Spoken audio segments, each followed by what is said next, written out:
With the diorama, we try to do a choreography that is taking part in the landscape. So the audience is sat on quite a distance to what they see, and they have a view in front of them, and the performers are part of this view.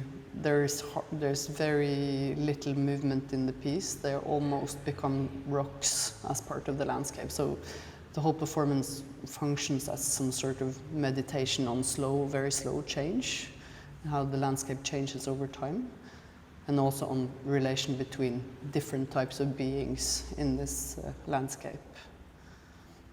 Maybe it's not so much about interaction, perhaps, but it's about bringing attention to something that you might not spend time on in everyday life. So to have the audience on the beach at sunrise, to sit and watch almost nothing happen for 50 minutes, I think it does something to the perception, and you start to notice things that you perhaps would not see otherwise.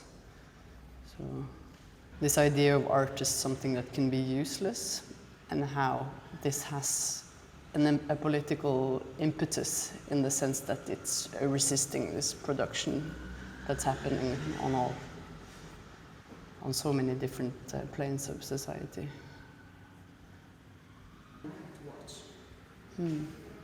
I mean, both Night Tripper and Diorama are very kind of slow, either slow pieces, or in the case of Night Tripper, there is one movement repeating for a very long time.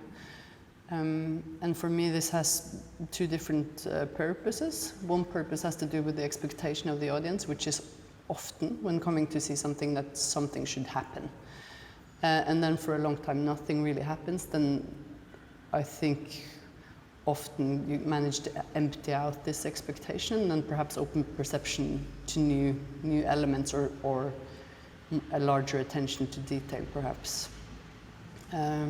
And on the other side, I'm interested in this slowness and repetition as something that can induce some type of trance state or hypnotic state amongst the audience, or meditative state, perhaps. So.